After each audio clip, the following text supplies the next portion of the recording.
Hoje nós começaremos então o capítulo 9 de História e nós vamos ver como que foi que aconteceu o novo sistema do Estado Novo no Brasil. Será que foi realmente tudo em nome da segurança nacional? Nós vamos estudar então como foi esse novo sistema de governo. Nós faremos a leitura então e você vai acompanhando na sua apostila, vai marcando com uma canetinha marca-texto os pontos importantes, porque depois terá algumas perguntinhas para que você responda, tá certo? Vamos lá então. Agora nós vamos ver que o Estado Novo e diz que foi tudo em nome da segurança nacional. Nós vamos ver se isso realmente aconteceu. Vamos ver? Então faça a leitura comigo. No Brasil, dos anos 1930, houve muitos conflitos e disputas entre os partidos políticos.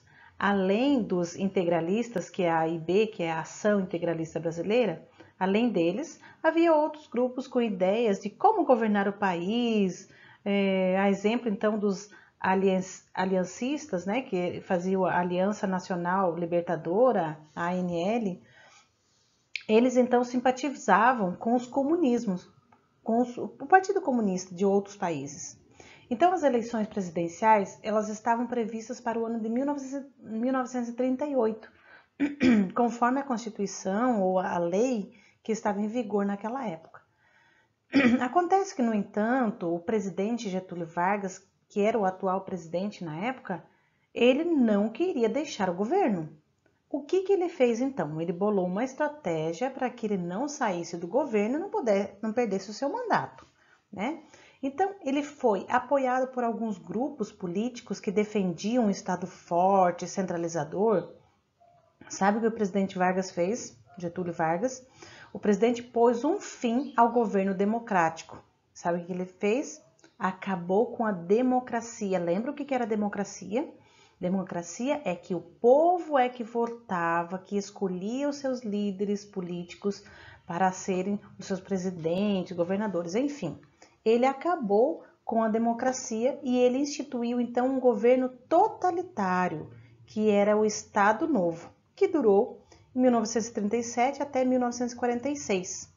Ele falou, né, ele deu esse argumento, o presidente Vargas falou que ele estava acabando com a democracia para poder defender um país de ameaças comunistas. Pense, o povo era quem colocava os governantes no poder, no caso, né? Ele deve ter pensado, não, esse povo não sabe bem o que quer, eu sei o que eu quero, eu sei o que é melhor para a pátria. Então ele acabou com a democracia, criando assim um Estado novo, para que ele pudesse governar, mandar e ser um governo centralizado nas coisas que somente ele e o seu grupo, né, de líderes pudessem governar. Vamos ver então o que são essas propostas comunistas. E nós vamos então ler no box Você Sabia, tá? Vamos fazer a leitura juntos. Além do fascismo e o comunismo, que a gente estudou lá da Europa, né? Lembra? Nós estudamos sobre o fascismo, o comunismo. Estavam também as tendências políticas que avançavam na Europa. Além do fascismo, o comunismo, né? Estavam entre as políticas que estavam em alta, né? Na moda, na primeira metade do século XX. As ideias básicas do comunismo foram desenvolvidas pelos filósofos alemães, né? O Karl Marx e o Friedrich Engels, no livro Manifesto Comunista de 1848. Olha só o que o comunista prega. Pode-se dizer que o comunismo era um sistema econômico, político, social, que propunha como meta ideal coletivar as propriedades, ou seja, torná-las de uso compartilhado por todas as pessoas sem que houvesse um dono específico. Então, o comunismo, ele prega que as pessoas não podem ter as suas propriedades particulares, né? Eu não posso ser dono de uma casa, não posso ser dono de uma fazenda, eu não posso ter meu carro. Todos devem usar. Todos têm direito à mesma coisa, só que quem controla isso é o governo. E eles queriam também estar implementando, eles queriam então, essas ideias do comunismo estavam fazendo ameaças ao Brasil. Então, além disso, né, antes disso, porém essas propriedades deveriam passar a pertencer ao Estado e por ser elas controladas, né? Então, eles controlavam então todas as propriedades das pessoas, o governo, né? Seja ele o país, o Estado, né? Os líderes políticos. Eles então controlavam todos os bens que as pessoas tinham.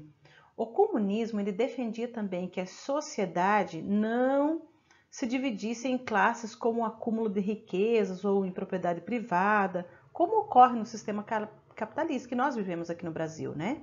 Cada um pode ter sua casa, pode ter sua fazenda, pode ser rico, alguns não são ricos, deixam de ser ricos porque são pobres e tal, mas enfim, a ideia do comunismo é ninguém ser dono de nada, tá?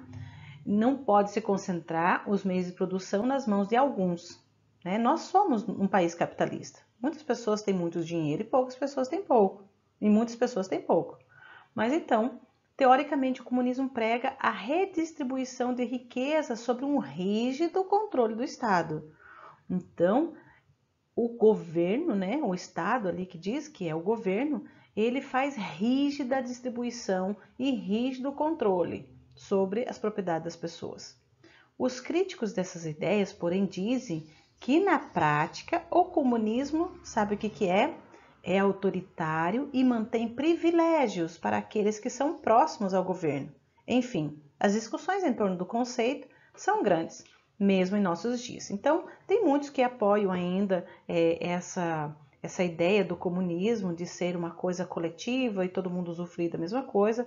Por outro lado, há pessoas que defendem que não é bem assim, que as pessoas que estão cercando o governo, eles recebem muito mais privilégio do que as pessoas que não estão. Então, devemos pôr na balança para ver o que é melhor.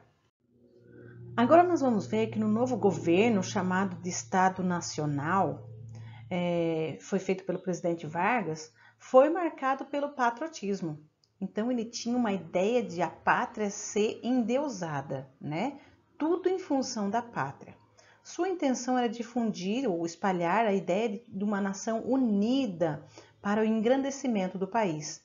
Nesse sentido, não deveriam haver divisões nem diferenças partidárias e tampouco grupos políticos e sociais distintos ou discordantes. Então, o governo Vargas ele não suportava a ideia de haver divisões, partidos políticos, pessoas que queriam mandar, pessoas que queriam dar ideia. Não, ele queria fazer uma ideia unida, né?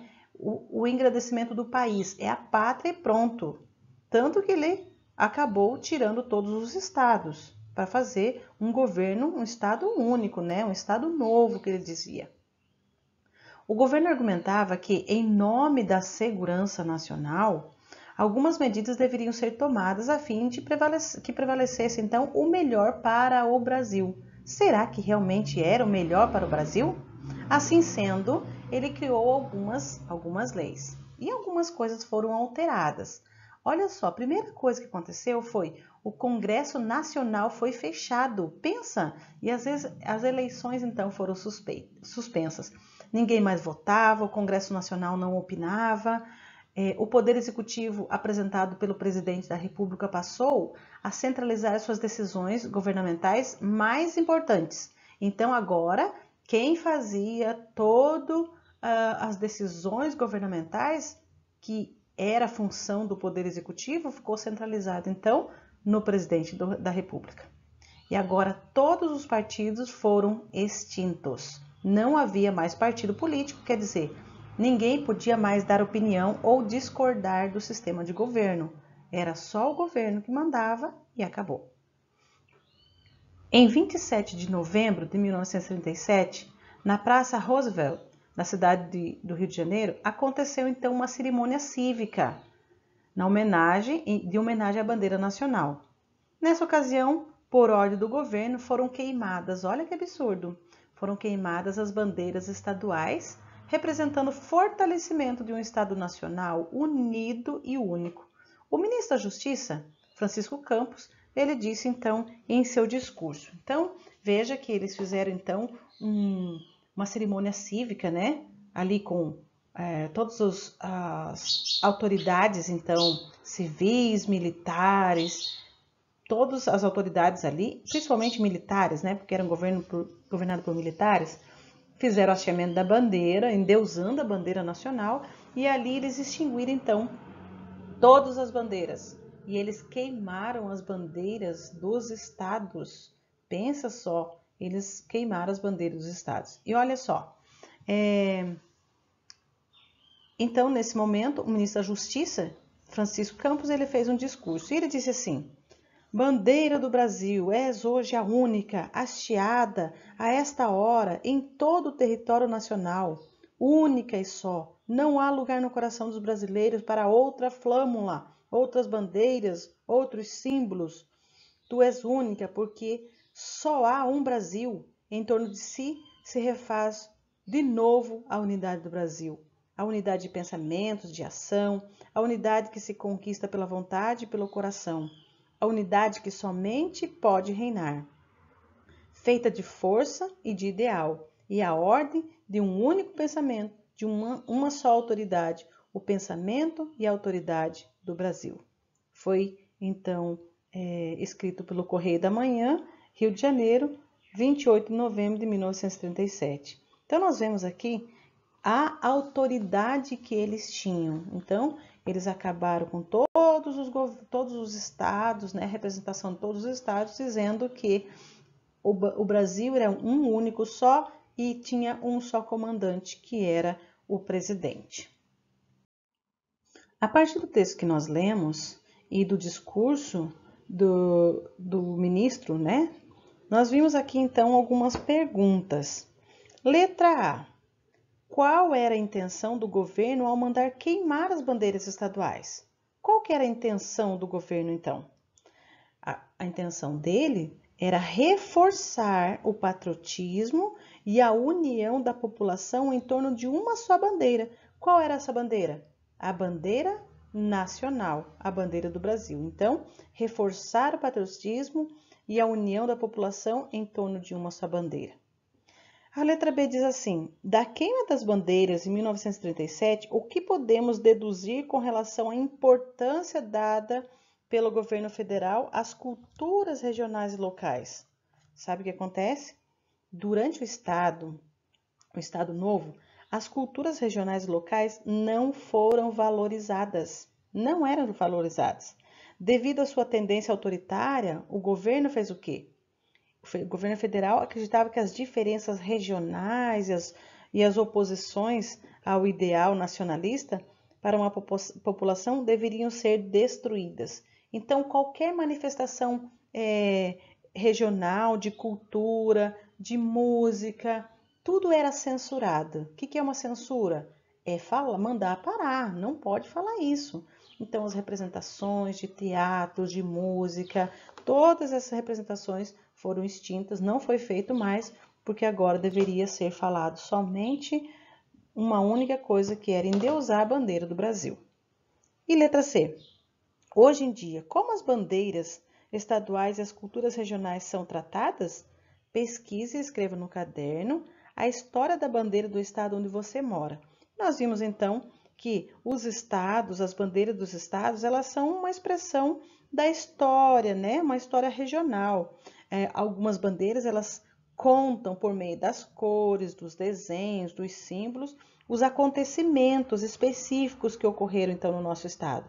Então, nós vemos que a nossa bandeira do Paraná, ela tem ali duas folhas, né? 2 ramos. Então, tem ali da erva mate, tem do pinheiro do Paraná.